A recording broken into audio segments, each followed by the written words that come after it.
Hey guys, wanted to share a story with you. The story is all about talking about how you look at life and realizing that the circumstances that we find ourselves in, they only matter by what we assign to them. You know, we look at a situation and we can either say, wow, that was really terrible, wow, that was really good, but it was just what it was. I mean, that's it. Nothing more, nothing less. And here's the important thing: if we choose to look at things in a positive light, in a way that empowers us, that's when we're going to be able to really gain some value out of it. So I wanted to share this story with you because it embodies this principle. And this isn't something I would have been able to do very long ago, but I've had a lot of training, I've read a ton, I've had some mentors, I've had great conversations that have really helped develop my mind. So here goes. I recently was involved in a competition. It was a speaking competition. I'm a member of Toastmasters. If you don't know what Toastmasters is, it's an awesome organization. You learn how to public speak, or I guess speak publicly, and learn how to just give speeches and talk to people. But another part of it is leadership. There's some really great leadership that they teach you. Anyway, I won a previous competition and I moved on to another level of competition. And this one was a higher round. There was more people there. The stakes were higher. And when it was my turn, guys, I'm sad to say, but I didn't perform. I think it started off on the wrong foot. I psyched myself out. The guy who went first was amazing. He did an awesome job. And I was all nervous. And when I got up there to go, the person who was running the contest, she gave the wrong title for my speech. And I'm just thinking, oh man, here we go. So anyway, I got going on it, and about a third of the way through, I lost it. My mind went blank, and the room felt like it was 150 degrees. My face went flush. I looked down at the ground, and I was just like, oh God, what do I do? But here's the cool part. I collected myself, and I went in and I finished the speech. Now, looking back, I realized that I really think I over-prepared. I practiced too much. I put too much emphasis on it. I'd been doing this speech for well over a month. You know, every time I would get up there and do it, I would just recite it from memory, and it would flow, and it would be great. Well, I was really trying to get the details dialed in because I wanted it to be awesome. And I over-prepared. I added a few things, and it just wasn't something I was comfortable with. So that's lesson number one. Be comfortable. Be prepared. Don't over-prepare for anything. Well, as I finished my speech, I knew that I didn't have a chance to win. I knew I was shot. I knew it was done. So I went back down, sat down, and shortly thereafter there was an intermission. And some of my friends were coming up and congratulating me. They said, hey, good job. You know, I'm proud of you. And I said, guys, I froze. I lost it. And they're like, yeah, you know, you did stop there, but I'm really happy that you pulled yourself together and you finished. And I said, thanks. You know, that's really important. Well, somebody who I didn't know, she came up to me and she said, hey, I wanted to say, you know, I'm sorry if I distracted you. And I said, what do you mean? How did you distract me? I don't even know where you were sitting. And she said, well, your words, they touched me. You know, I had tears welling up and coming down my face. You know, your words, what you said, it just really impacted me. And I said, wow, you know, thank you so much. I mean, that really touched me. I think that that's why I do what I do. That's why I make these videos. That's why I'm in Toastmasters, is because I want to take the message to the world. Later on, there was an audience participation section, and there was another woman who stood up. And she shared the thing that she was going to remember about the event. And I think there were a total of 10 speakers. And she said, the one thing that I'm going to remember about this is one of the speakers said a quote, and the quote said, the only person that you should compare yourself to is the person you were yesterday. And that was one of my lines. That was after I forgot what I was going to say. You know, I could have just walked off the stage, tucked my tails between my legs, but I finished it, And I closed my speech with that quote. And that's what stuck with her. I tell you those stories because those two stories totally reframed how I looked at this event. I was very disappointed. I was upset. I was embarrassed about my performance, about how I looked. That's lesson number one. And if you think about that, if you notice that, those are ego. Those are things that the ego cares about.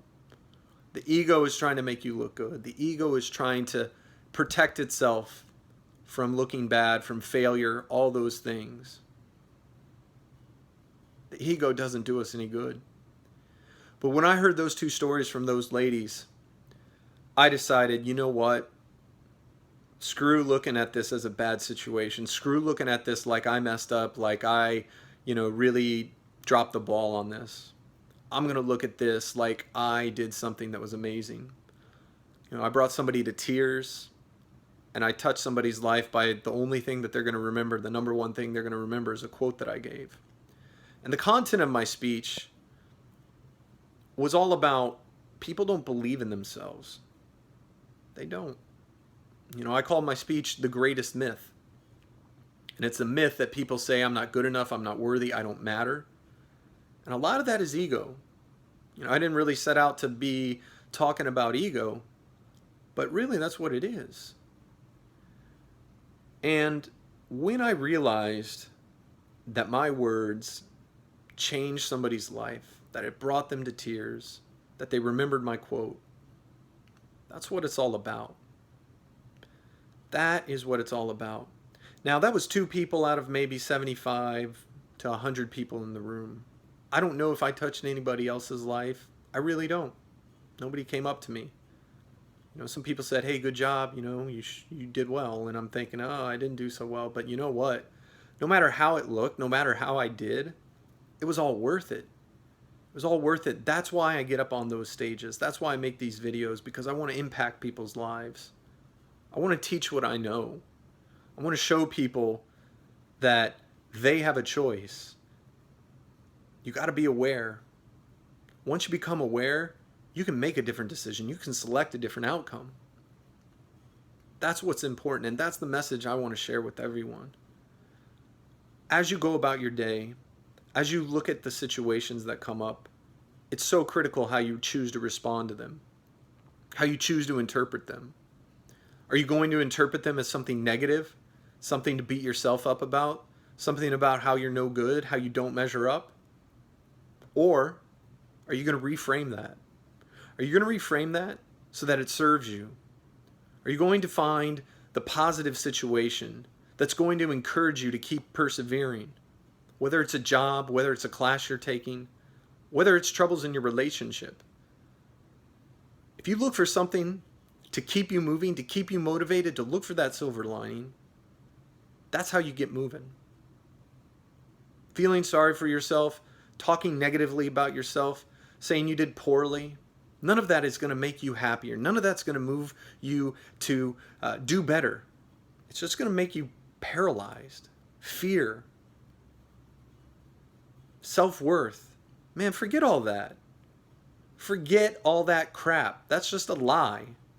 That's a lie that society tells us. That's a lie that we've learned from our parents, our teachers, our coaches all the time when we were little, even if they're trying to look out for our best interest. Don't buy into that. Find out how you can reframe it. Find out how you can go ahead and choose a different reality. Choose something that empowers you and encourages you to keep going. Because, after all, it's that perseverance. Anything in life that's worth doing, it's worth persevering for. It's worth taking the time to get in the right frame of mind and tell yourself, I can do it. So I challenge you. I encourage you. Be aware of what goes through your mind. Be aware when you think that, you know what, I'm about to think that I did a crappy job and I'm not going to be happy with that. Find something about that job that you did that encourages you. I'm big into sports, man. I'm huge into sports, baseball in particular. In baseball, if you're not swinging, you're never going to get anywhere. But if you do swing and you miss, that's better than not swinging at all. You know, in baseball, nothing is more frustrating than watching a guy take a third strike. In life, it's the same way. You got to take those hacks. You got to try. So if you tell yourself, hey, I tried, and that's all you got, that's good. That's good enough. Just keep swinging. Keep trying. Keep moving forward. And once you're able to identify things that moved you forward, that is going to give you more encouragement to move forward. That's going to keep you going. And think about that. Just think about that. Tuck that away in the back of your mind. Don't let negative thoughts come in. Don't think about I should have done this, or I would have done that, or I could have done that. Find something you did do and acknowledge yourself for it. Get after it. Keep going. Put that next foot forward. Keep going. Don't quit. There's another saying that I like. One of my mentors taught me this. And it says, anything in life that's worth doing is worth sucking at. So you're going to suck. That's been a big revelation for me. I thought everything was going to be free and easy and I'd be the master at it. No, sir. And realizing that sucking is part of the equation, that'll change your view. That'll change the game for you. So persevere. Persevere and find something positive. All right, that's it. I'm out. If you like this video, comment. If you want to share it, share it. But I hope it made a message. I hope it resonates with you.